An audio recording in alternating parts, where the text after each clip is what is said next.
Bem-vindos a mais uma história. Sente-se confortavelmente e vamos começar. Se você acredita que o amor e o medo caminham lado a lado, essa história é para você. Já se inscreve no canal Histórias para Amar, deixa o like e comenta de qual cidade está assistindo. Porque hoje você vai conhecer Clara Bennett, a noiva que fugiu 3 vezes, e o jornalista que tentou capturar seu coração. 3 vestidos de noiva, 3 fugas. Um amor impossível. Eis a história que Willow Creek, essa cidadezinha preguiçosa onde o tempo se arrasta como melaço, e a maior notícia do dia é a mudança de cor da cerca da prefeitura, sussurrava nas esquinas. A lenda de Clara Bennett, a mulher de cabelos dourados e olhos de melancolia que dominava a arte da fuga no momento exato em que a eternidade batia à porta. Seus feitos eram tão notórios que tinham entrado no folclore local, tornando-se uma unidade de medida para o desastre iminente. No balcão engordurado do café da vovó Elvira, o velho Sr. Henderson, um homem que parecia feito de feltro e que nunca sorria, comentava com a frieza de um meteorologista. Dizem que se o padre vê uma fumaça branca saindo da igreja, é só a Clara fugindo de novo. Sinal de que o casório não pegou. A ironia era um golpe na alma de Clara. Para os outros era comédia. Para ela, era terror visceral. Ela lembrava-se do último pânico, apenas 6 meses antes. O cheiro opressivo de lírios e cera, a voz do noivo soando doce e distante, e então o estouro. Um rompimento de vontade no peito. Aquele momento banhado pela luz dourada que filtrava os vitrais da capela deveria ter sido o ápice de um sonho. As cordas suaves dos violinos teciam a melodia de Mendelssohn, um som tão perfeito que parecia sufocar qualquer voz dissonante. Mark, o noivo, era a própria imagem da decência e do amor paciente. Seus olhos castanhos, fixos nela, carregavam uma promessa de porto seguro. Mas era justamente essa segurança absoluta que parecia queimar as pontes para o seu próprio eu. Enquanto o padre articulava a pergunta que selaria sua vida para sempre, Clara viu, não um futuro feliz, mas uma lápide elegante onde seria sepultada a designer de flores sonhadora e hesitante. Clara Bennett, 29 anos, morreu ao se tornar a Sra. Moore. O vestido de renda marfim, que deveria simbolizar a promessa, tornou-se sua mortalha, o peso do tecido uma âncora de seda.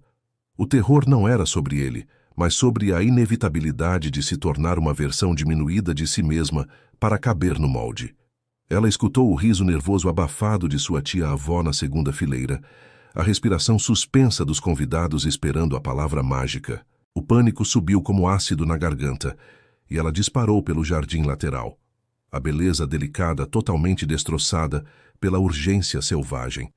O salto agulha, cravejando-se na terra macia, emitiu um seco crack. O som do plástico quebrando sob a grama foi música para seus ouvidos aterrorizados. Uma permissão para falhar, a libertação física de uma prisão social. Ela cambaleou, o véu de tule preso em uma roseira espinhosa que parecia rir de seu desespero silencioso. Ofegante, com as maçãs do rosto em brasa, ela se abaixou, rasgando sem remorso a barra do vestido para se libertar do laço. Não é o momento certo, ela sussurrou para o vento, enquanto a sirene de sua própria inadequação tocava dentro de sua cabeça. Dizem que a verdadeira tragédia não é perder o amor, mas estar prestes a agarrá-lo e, num surto de pânico lúcido, rejeitá-lo, trocando a promessa do lar pela vastidão incerta da estrada. Este não é um conto sobre aversão ao compromisso, é sobre a aversão ao aprisionamento do eu. O medo de que a identidade, como um ramo de flores bonitas, murchasse e morresse sob o peso da expectativa alheia. Clara Bennett, a designer de flores que só sabia construir belos cenários para outros finais felizes, era o enigma perfeito. E tudo começou no dia em que Ethan Moore, o cético de olhos cinzentos e humor afiado que Nova York já gerou, chegou à pacata Willow Creek. Ethan, um homem que viveu sua vida através de palavras e não de sentimentos, vinha com a intenção gélida de transformar o medo dela, o ridículo da cidade, em uma coluna de sucesso bombástica. Ele enxergava Clara não como uma mulher em crise, mas como um espetáculo tragicômico, uma metáfora barata para a fobia de compromisso moderna. Ele queria o furo, a análise psicológica fria, a manchete que venderia milhões. Mas mal sabia Ethan que, ao caçar a noiva fujona, ele estava prestes a tropeçar no texto mais complexo e perigoso de sua carreira e que a delicadeza obstinada de Clara o forçaria a confrontar a única coisa que ele realmente fugia, a verdade do próprio coração. Ethan, com seu olhar de cinza profundo e a caneta afiada, não procurava o amor. Procurava o motivo. Para ele, Clara Bennett era a matéria perfeita, a noiva que virou lenda, um estudo de caso em neurose romântica. Ele a encontrou entre a opulência e o cheiro denso e úmido de orquídeas em sua floricultura, um santuário de beleza onde o caos emocional dela jamais deveria residir. Internamente, Ethan bufava. O café desta cidade tinha gosto de arrependimento e o Wi-Fi mal arranhava a banda larga. Ele pensou, 3 vezes noiva e fugiu, e ainda por cima mora num lugar que nem tem Uber, apertando o botão gravar do celular com um desânimo profissional. Ele havia vasculhado os arquivos digitais, ridicularizando a lenda. 3 vezes? Essa mulher precisa de um GPS emocional. Não é falta de amor, é falha de planejamento de rotas. Ela estava lá, os cabelos castanho-dourados capturando a luz suave da manhã, a pele clara salpicada por sardas discretas sobre o nariz, os olhos verdes carregando aquela melancolia sutil, como se o mundo fosse lindo demais para ser suportado. Ela cheirava a terra fresca e peônias, e por um instante o cinismo de Ethan vacilou. Ele havia esperado uma histérica, encontrou a personificação de uma indecisão etérea. A primeira conversa foi uma dança de espadas, ele vestindo a armadura da lógica, ela envolta na seda da poesia. Ele, o inquisidor polido, tentava dissecar a origem do medo. Ela, a defensora silenciosa, só queria que ele fosse embora antes que ele enxergasse o buraco negro sob suas pétalas. Então me diga, Sra. Bennett, Ethan começou, a voz polida, mas com o tom de quem exigia a verdade inconveniente. O que a faz fugir? Falta de amor? Excesso dele? Ou é a adrenalina pura de estragar a festa? Clara parou de ajeitar um buquê de rosas cor de champanhe, os dedos longos hesitando sobre os espinhos. Ela ergueu o olhar e o verde de seus olhos se aprofundou. Clara respondeu. Depende do ponto de vista, Sr. Moore. Se você me perguntar agora, é o vestido que aperta demais. É a sensação de que, se você der mais um passo, nunca mais poderá respirar o ar que escolheu para si. O monólogo interno de Clara gritava, não olhe para mim. Não veja que eu não tenho ideia do porquê. Não veja que eu temo mais perder quem eu sou do que perder a chance de amar. Ethan sorriu, um movimento lento que lhe acendeu a inteligência nos olhos cinzentos. Ele se inclinou levemente, invadindo o espaço perfumado dela. Ethan retrucou. O vestido, claro, uma explicação poética para um problema prático. E às vezes, Sra. Bennett, não é o tecido que aperta. É o noivo, né? O peso das expectativas. O sorriso de Clara se alargou, inesperado e luminoso, o primeiro sinal de que ela tinha garras sob a delicadeza. Ela segurou um par de tesouras, e Ethan notou o micro-tremor em sua mão esquerda, um sinal de que ela estava à beira de um colapso ou de um ataque de fúria. Clara respondeu.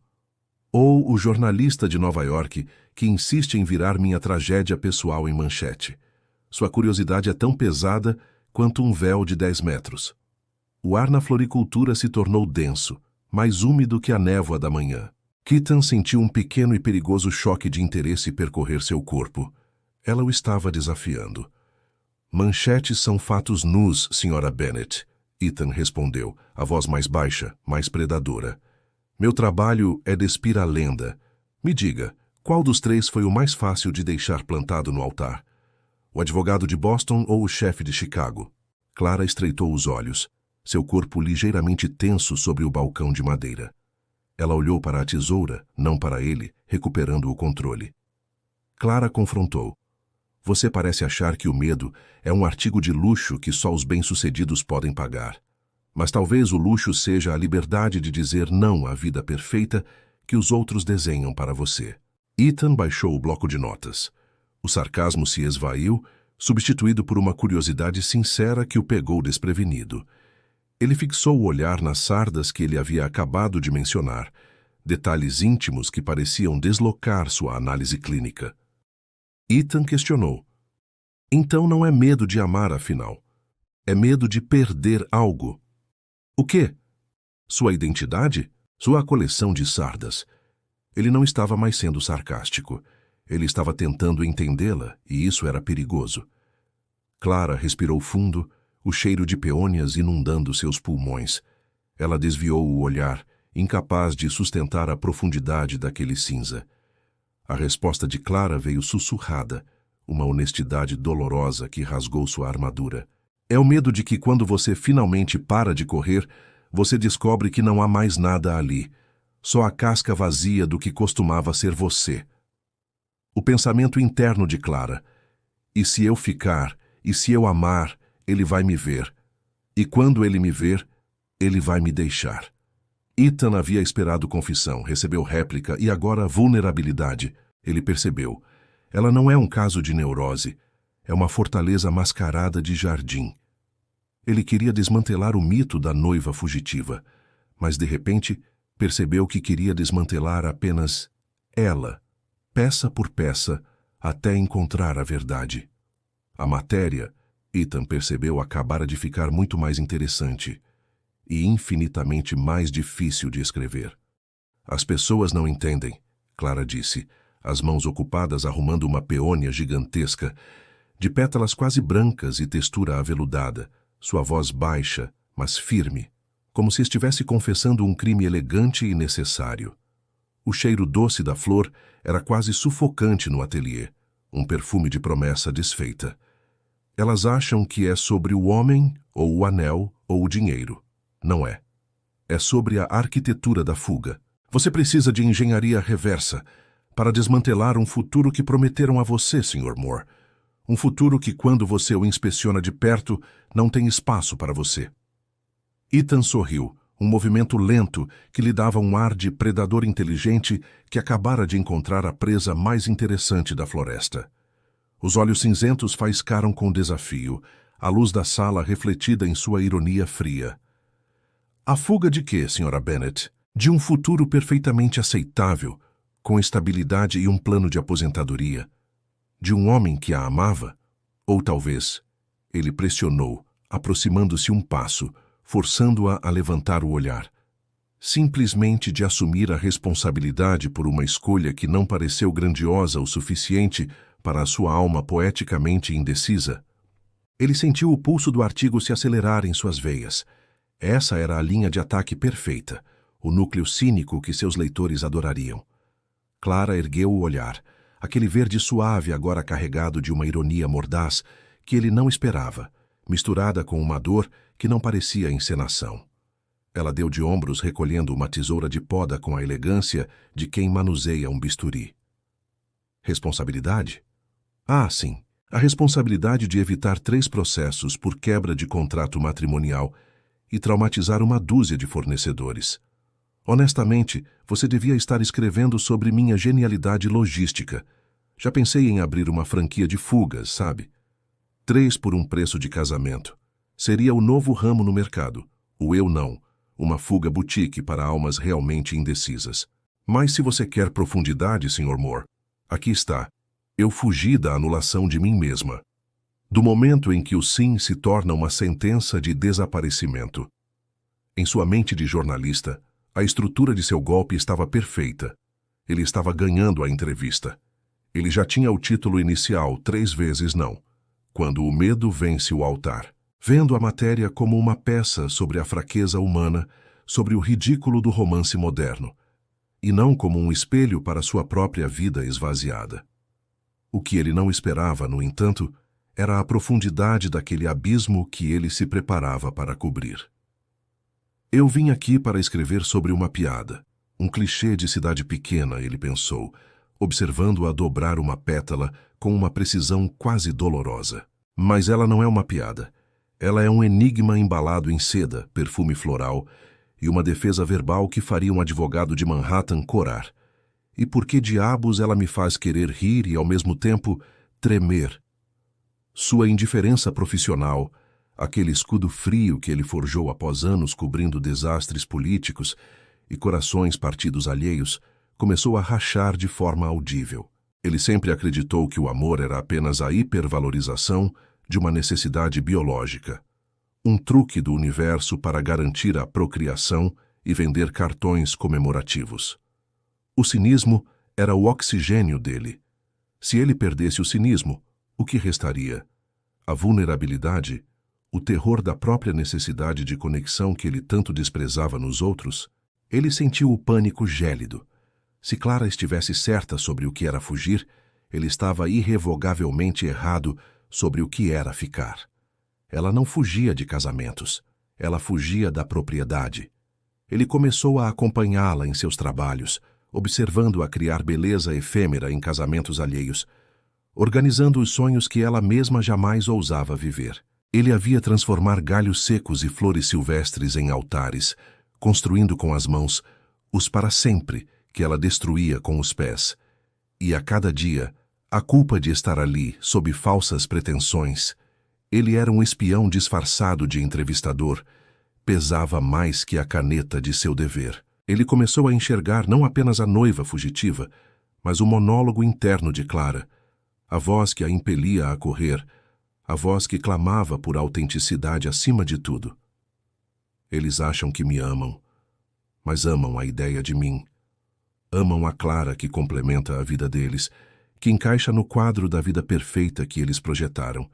A musa dócil, a tela em branco onde eles podem pintar seus futuros. Mas e se a verdadeira Clara for torta, bagunçada, e não quiser ser encaixada?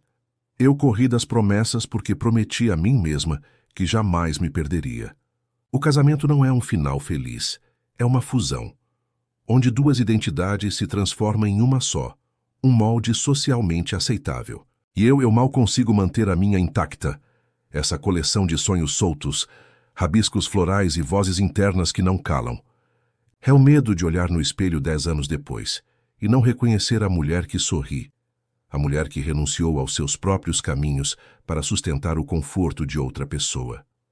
Eu sou uma fugitiva, sim, mas fujo do apagamento, fujo da câmara escura. Eu corro da gaiola dourada do para sempre, porque o para sempre tem que ser com a pessoa que está alinhada com seus sonhos, seus projetos. Essa percepção atingiu Ethan como um golpe filosófico, um terremoto na base de sua carreira cínica. Ele, o jornalista que escrevia sobre vidas, estava diante de uma vida que temia ser escrita por outra pessoa. Ele viu que o medo de Clara não era infantil ou histérico, era uma necessidade visceral, existencial, e alarmantemente era um medo que ele, o cínico observador, podia começar a compreender. Ela fugia de ser definida, ele vivia definindo os outros. Ele estava prestes a se tornar o próximo obstáculo em sua arquitetura de fuga. O homem que, paradoxalmente, a via melhor do que ela se via. E, pela primeira vez, ele não tinha certeza se queria que ela ficasse ou fugisse. O dilema era, se ele se apaixonasse, ela fugiria dele também, provando que seu cinismo estava justificado e que o amor era, de fato, uma tragédia previsível. Ou seria ele a primeira pessoa a convencê-la de que ficar poderia significar finalmente ser ela mesma? O conflito deixou de ser uma matéria jornalística e se tornou uma bomba-relógio pessoal. Ele precisava desmontar a arquitetura da fuga dela, mas só conseguiria fazendo engenharia reversa, na arquitetura da sua própria solidão. A transição de observador para cúmplice involuntário foi uma queda lenta, inevitável, como a pétala de uma rosa que, por mais que se agarre ao caule, um dia se rende à gravidade.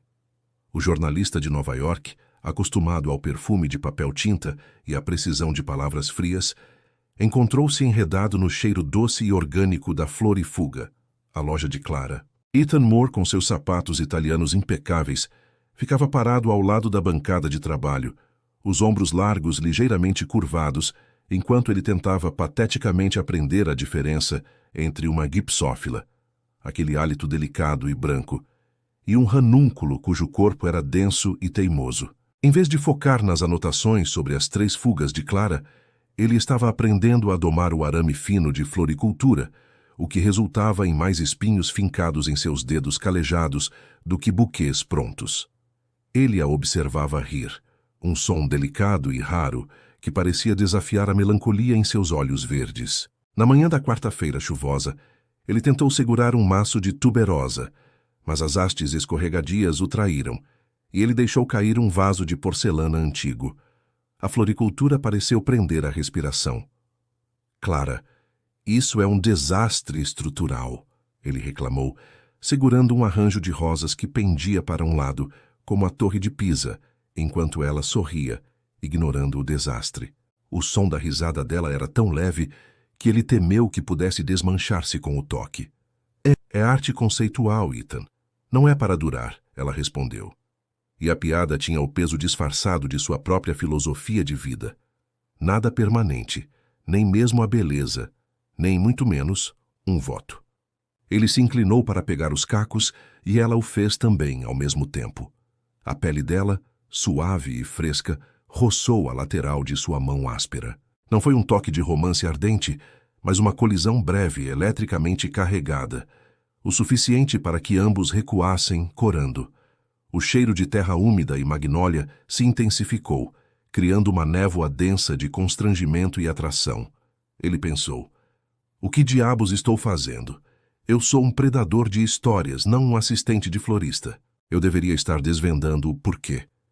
Ela corre, não admirando o modo como a luz do sol se prende em seus cabelos, mas ele percebeu que a verdade que ele procurava estava ali, exposta em sua fragilidade perfumada. Ele havia vindo buscar a história da noiva fugitiva, mas encontrou a razão pela qual ela corria. Sua confusão, seu medo palpável de ser vista, era um imã. Eu, o cínico, estou me apaixonando pela vulnerabilidade. É o clichê mais mal escrito, mas é a minha verdade. O vínculo cresceu através dessas pequenas falhas. Naquela tarde, tiveram que entregar juntos um buquê complexo para um casamento de última hora no charmoso Old Town Hall. Ethan dirigia o furgão da loja, e Clara, tensa, segurava o arranjo de peônias e lírios em seu colo. Ao chegarem, a cerimônia estava terminando. Eles viram o casal sair pelos degraus de pedra, radiantes, envoltos na euforia e na chuva de arroz. Clara parou, o buquê apertado contra o peito, observando o final feliz com uma intensidade dolorosa. Seus olhos verdes, que normalmente brilhavam com a promessa de primavera, estavam agora turvos. Eles parecem tão certos, ela murmurou, quase para si mesma, a voz falhando. Ethan, que observava a cena com seu olhar jornalístico, buscando a falha, o ponto de ruptura, virou a cabeça e viu a dor pura no rosto dela. Não era inveja, era terror. O que te assusta mais, Clara? Ele perguntou, abandonando qualquer pretensão de ser o repórter. O fato de que isso poderia durar ou o fato de que você acredita que nunca durará para você? Ela se encolheu, como se ele tivesse alcançado a ferida mais profunda. Assusta-me o meio, a parte em que você se entrega por inteiro, e então, um dia, eles percebem que você é demais, ou de menos, e você fica ali, sem o coração e sem o caminho de volta. Os pensamentos invadiram a cabeça de Clara. Ele não está me julgando, ele está me vendo, e ele ainda está aqui. Eu não fugi dele. Por que eu não fugi dele? O clímax cômico doloroso veio instantes depois, de volta à loja, com a chegada de Mrs. Danvers, uma cliente obstinada que organizava o 15º aniversário de casamento. Mrs. Danvers, com seu olhar de águia e seu diamante de quilate questionável, varreu a loja, parou em frente a Ethan, que naquele momento estava tentando inutilmente desamarrar um nó teimoso em um fardo de juta. "Tá, que lindo casal!" a mulher exclamou com uma alegria invasiva. "É maravilhoso ver o marido ajudando a esposa no negócio. Seu noivo deve estar tão orgulhoso, querida, e ele é tão forte. Ele é o noivo certo, não é?" O ar congelou. Clara sentiu o sangue subir-lhe ao rosto, uma onda de vergonha e pânico gélido, o velho instinto de fuga gritando em seus ouvidos. Ela mergulhou em pensamentos. Noivo. A palavra era um gatilho, uma promessa de perda iminente. Eu fugiria agora, se pudesse, desataria o avental e correria para a rua. Mas o olhar de Ethan estava fixo no dela, não com o sarcasmo usual, mas com uma intensidade vulnerável que a desarmou. Um apelo silencioso para que ela não explicasse. Não, Mrs. Danvers, Ethan disse limpando a garganta, a voz surpreendentemente rouca, sustentando o olhar de Clara com uma firmeza que era quase possessiva. Nós não somos um casal. Eu sou o jornalista que está escrevendo a matéria sobre as fugas dela. A menção das fugas era uma faca afiada, mas ele a usou como um escudo. O sorriso da cliente murchou, e o silêncio que se seguiu foi mais alto do que qualquer argumento. A negação foi forçada, rápida, mas serviu apenas para cimentar a mentira que tentavam manter. Eles eram inimigos a amantes unidos pela atração daquela verdade inconveniente. A certeza de Ethan era o único porto seguro que Clara secretamente desejava, e a confusão de Clara era a única incerteza que Ethan, o homem que planejava cada palavra, se permitia sentir. Ele se sentia atraído pela sua fragilidade, a beleza do caos que ela representava, e ela, pela sua âncora, uma certeza que parecia enfraquecer a cada vez que seus olhares se cruzavam, prometendo-lhe um futuro que ela, pela primeira vez em sua vida, tinha um medo avassalador de não fugir. Ele notou naquele momento que quando Mrs. Danvers os chamou de casal por um instante minúsculo, o pensamento não o aterrorizou, e isso era, para o jornalista cético, a manchete mais perigosa de todas. Ele não estava mais aqui para reportar. Ele estava aqui para ficar. A tensão atingiu o pico, tornando o ar rarefeito no pequeno apartamento alugado. O rascunho final, exigido com urgência pela revista, estava pendurado sobre a cabeça de Ethan como a lâmina de um cutelo. Ele tinha a história na ponta dos dedos, a anedota hilária e sim tragicamente humana da noiva que sumia. Mas agora, ele tinha outra história, muito mais perigosa. A história dele e de Clara. O teclado iluminado parecia acusá-lo com a tela em branco, um vazio que refletia o pânico em seu peito. Ele tentou, digitando e apagando freneticamente, buscando a abertura perfeita que não fosse uma confissão de sua própria traição. Ele digitou: Clara Bennett, a mulher que amava demais e corria mais rápido. Sentiu o veneno de seu próprio cinismo e deletou. O texto parecia um relatório forense, desprovido da vida, da confusão bela que era Clara. 3 alianças, nenhum sim, a tragédia cômica da designer de flores. Deletou de novo, a frase soando fria demais, cruel demais para os olhos verdes suaves que ele amava. Seus dedos pairavam sobre as teclas, paralisados. Ele encostou-se na cadeira, o couro rangendo sob seu peso, a frustração virando autodepreciação murmurada. Aquele era o seu inferno pessoal, a incapacidade de transformar a mulher que amava em produto. Quem diria o grande cético, o cara que zombava do amor em todas as suas colunas, está agora escrevendo um diário de coração partido no formato de um artigo jornalístico investigativo. A imagem dela o assaltou. Não a noiva fugitiva que ele havia vindo caçar, mas Clara em seu jardim, a luz do fim de tarde dourando seus cabelos castanho-dourados. Ele se lembrou da última vez que estiveram juntos, discutindo uma reportagem sobre a fragilidade dos votos. Ele havia sido mordaz, como sempre. Ela, porém, parou. Tocou seu antebraço com a ponta dos dedos, um toque leve, mas que o incendiou, e disse com uma seriedade inesperada: Você escreve sobre a ausência de corações, Ethan, porque tem medo de que o seu ainda esteja batendo. Era a precisão dolorosa daquela frase, dita com a doçura de quem oferece um bálsamo envenenado, que o impedia agora de dar forma à destruição dela. O telefone vibrou, trazendo a voz impaciente e metálica de seu editor, Marcos. A pressão externa colidiu com seu colapso interno. Ethan atendeu, dando uma desculpa vaga, comprando tempo enquanto sua mente travava uma guerra civil. Ethan, cadê esse rascunho? O prazo é amanhã, precisamos rodar a capa. Marcos sibilou. Ethan esfregou a têmpora, sentindo o pulsar de uma enxaqueca iminente. Marcos, ele está florescendo. Precisa de mais profundidade, entende? Estou construindo a subida emocional, o arco de redenção. Um silvo atravessou a linha. Profundidade. Você está virando um poeta romântico agora, amor. O que aconteceu com o cinismo lucrativo que pagava suas contas?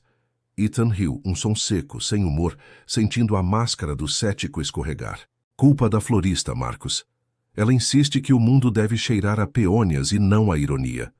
Ele desligou rapidamente antes que o editor pudesse pressioná-lo ainda mais, o cinismo servindo como um escudo cada vez mais fino e ineficaz.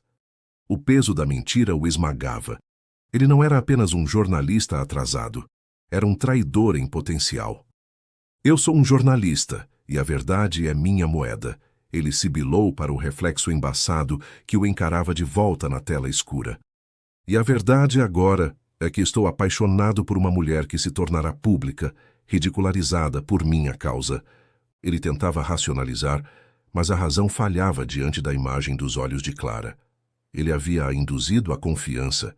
Fingiu ser apenas um visitante curioso, catalogando sua excentricidade, enquanto na verdade estava dissecando suas vulnerabilidades, empacotando sua alma frágil para o mercado de massas.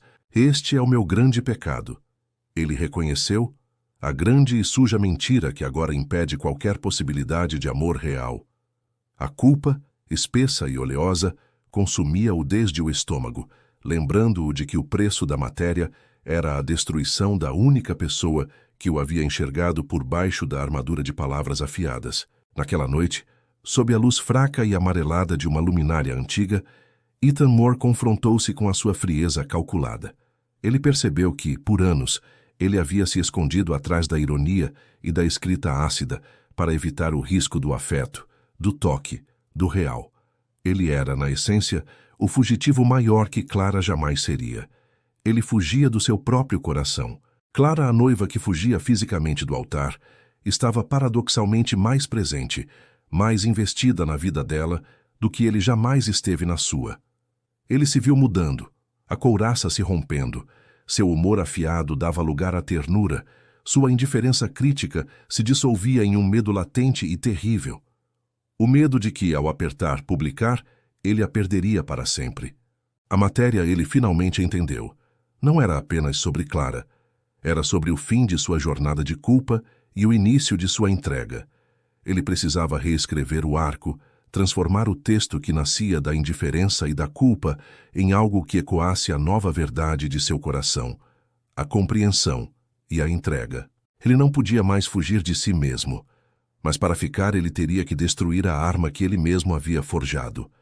Ele puxou a folha amassada da primeira abertura e começou a digitar de novo, desta vez, não sobre a noiva que fugia, mas sobre o jornalista que finalmente parou de correr.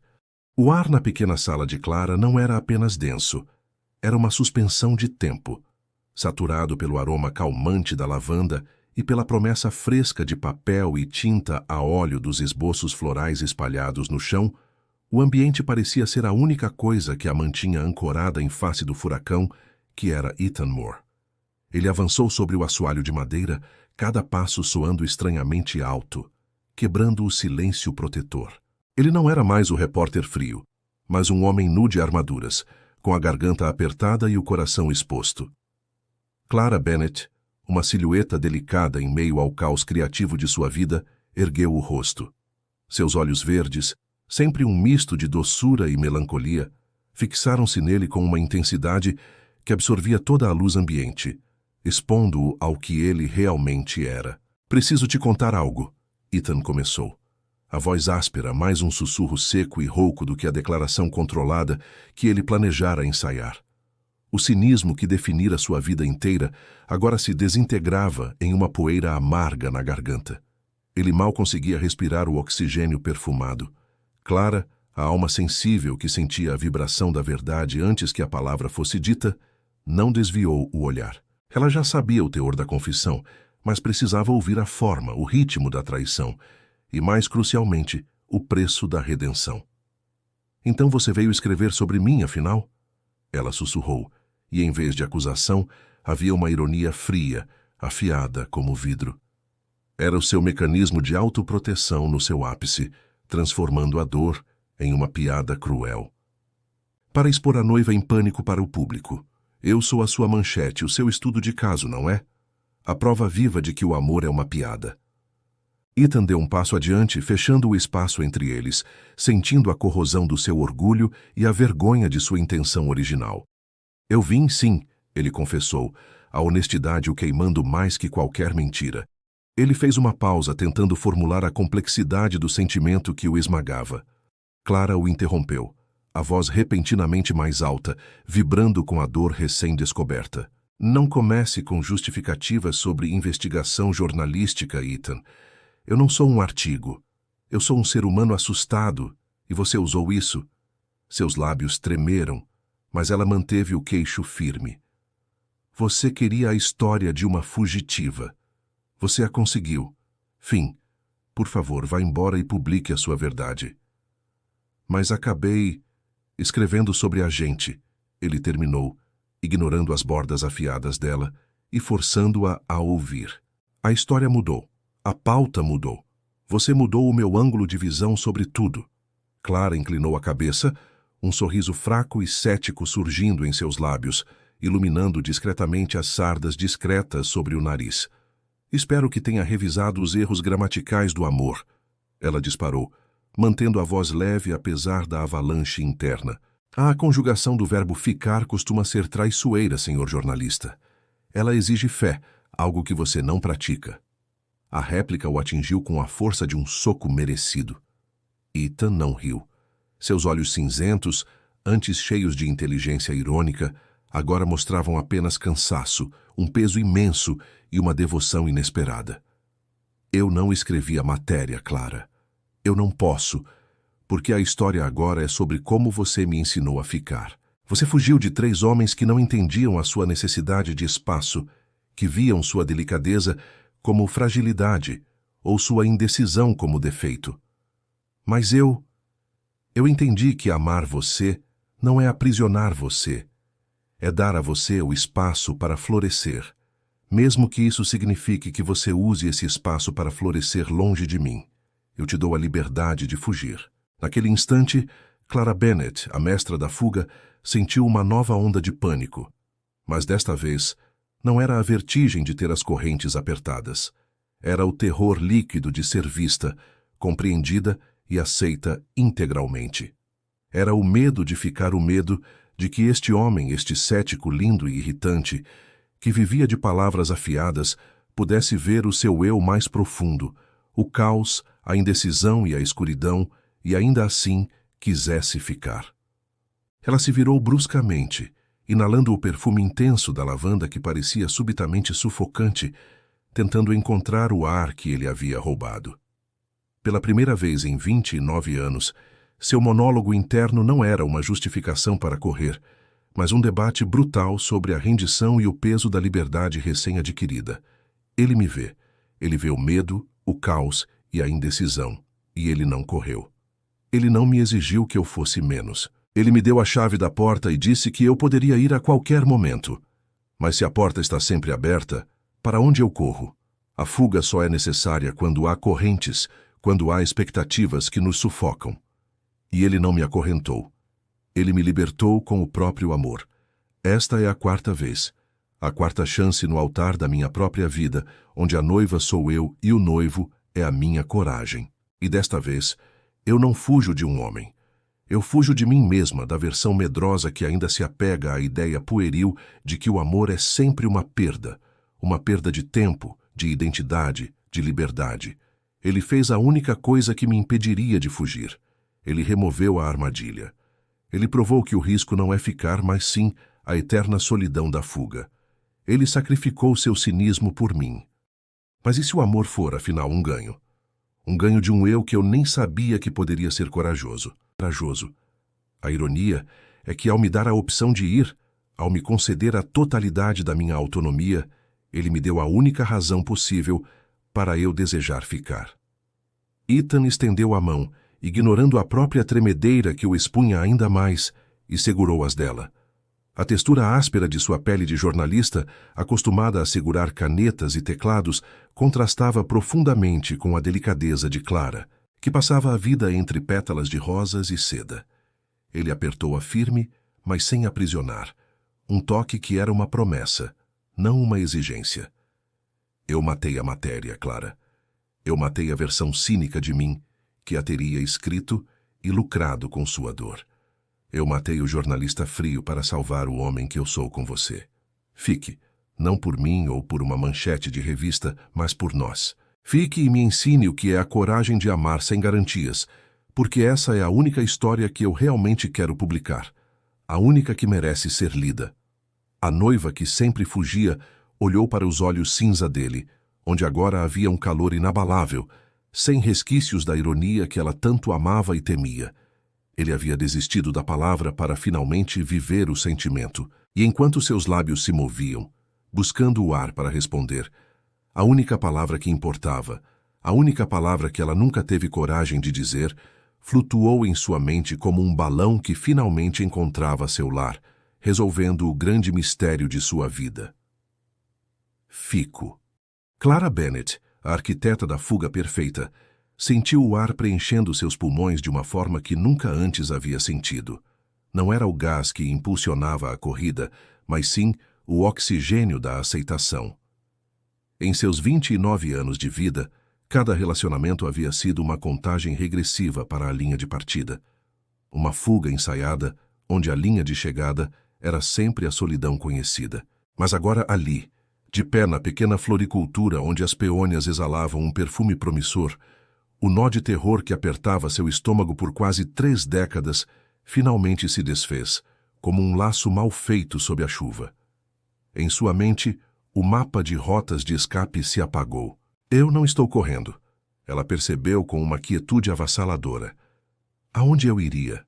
Para qual versão incompleta de mim eu fugiria agora? O medo, que era sua bússola, havia desaparecido, substituído por uma estranha, mas firme, paz interior que se instalou em seu peito, como o pouso final de um pássaro exausto. O sorriso irrompeu. Não mais o flash nervoso que tentava mascarar a caverna escura da melancolia, mas a luz solar que a havia inundado, expulsando qualquer sombra. Ela encarou Ethan Moore, que a observava com a calma assustadora de um homem que parou de analisar e finalmente começou a sentir. O ceticismo dele, outrora uma armadura impenetrável, rachara no momento em que ele percebera que amá-la significava aceitar a própria vulnerabilidade. Ele a amava não apesar de suas fugas, mas como um resultado delas. Amava a força que ela precisou ter para finalmente parar. Ele via às sardas os olhos verdes que agora riam sem ressalvas e percebia que o texto mais profundo de sua carreira não estava em nenhuma página impressa, mas na maneira como o cheiro de pólen e terra molhada se fixava em sua jaqueta. Ela não escolheu a perfeição do altar, o final pré-escrito que a sociedade lhe impôs 3 vezes. Ela escolheu o começo cru, a possibilidade aberta e incerta que tremia na ponta dos dedos de um jornalista cansado e de uma noiva fugitiva que havia finalmente parado. Ela escolheu ficar. A redenção de Ethan, que parou de escrever sobre fugas e começou a viver um texto sem rascunho, era intrinsecamente a sua. Ele a havia forçado a se ver como ela realmente era, digna de um amor que não precisava de gaiolas, nem de rotas de escape, um amor que lhe permitia ser ela mesma com todas as suas flores e todas as suas fugas passadas. Meses depois, a luz do final da tarde de Nova York banhava o balcão de madeira nova da loja, projetando sombras longas sobre os baldes de água fresca e pétalas de rosa. Clara vestia um quarto vestido branco, este simples de algodão e renda, manchado levemente com pólen de lírio, um uniforme funcional, não uma fantasia. Ela girou, rindo para Ethan, que lutava para pendurar a nova placa da loja com o olhar concentrado de quem finalmente encontrou sua matéria principal. Ele praguejava silenciosamente, martelando o prego no ângulo errado. A arte de contar histórias com precisão e perspicácia, o grande Ethan Moore domina. A arte de pendurar uma placa de 2 quilos, nem tanto, ela provocou, empoleirada em um caixote de madeira, oferecendo-lhe um buquê de margaridas para secar o suor da testa. Ele aceitou a flor, mas não o insulto. Estou apenas testando a solidez da estrutura, Bennett. Pelo menos eu sei que se a loja cair, Não serei eu quem correrá primeiro. Aliás, você está me testando? 3 anos e você ainda tem medo de pregar algo permanentemente? Clara desceu do caixote, o cheiro de madressilva envolvendo-a. Ela beijou o queixo raspado dele. Dessa vez não é fuga, ela declarou, a voz cheia de uma leveza inédita que dançava no ar. É só um ensaio, amor. Um ensaio diário para quem sabe finalmente ficar. A placa balançou suavemente. O nome estava gravado em cursivo elegante, quase desafiador, sobre a madeira rústica, refletindo a mistura perfeita de incerteza e esperança. Para sempre. Talvez. Nesse momento, o celular de Ethan tocou, interrompendo o silêncio confortável. Ele olhou o identificador de chamadas. Era Ted, seu editor, exigindo o encerramento da lendária matéria da noiva fugitiva. Ethan revirou os olhos, mas o sorriso permaneceu firme. Ted. Sim, sobre o artigo da Clara. Não, você não vai recebê-lo. A matéria? Ah, essa história está encerrada. Eu estou escrevendo outra coisa agora. Algo maior, ele disse, olhando diretamente para Clara, que mordia o lábio para não rir. É sobre permanência. E o final ainda está em aberto. Mantenho você informado. Ele desligou antes que Ted pudesse protestar. Ele sabia que para os dois talvez era a promessa mais honesta e viral de todas. Justamente então a porta abriu e um jovem, visivelmente nervoso, entrou, procurando uma flor para um pedido de desculpas. Ele parou sob a placa recém-instalada, lendo-a em voz alta. Para sempre. Talvez. Que nome estranhamente honesto para uma floricultura. Ele comentou, balançando a cabeça. Clara sorriu, sentindo o calor do sol se misturar ao calor da mão de Ethan que pousava em sua cintura. Nós pensamos que se você pode encarar o talvez, ela respondeu pegando um ramo de lírios vibrantes, você pode aceitar o para sempre. E você, acredita que o amor pode mudar até o coração mais cético? Conta pra mim nos comentários, deixa seu like e se inscreve, porque o amor de verdade às vezes chega quando a gente para de correr.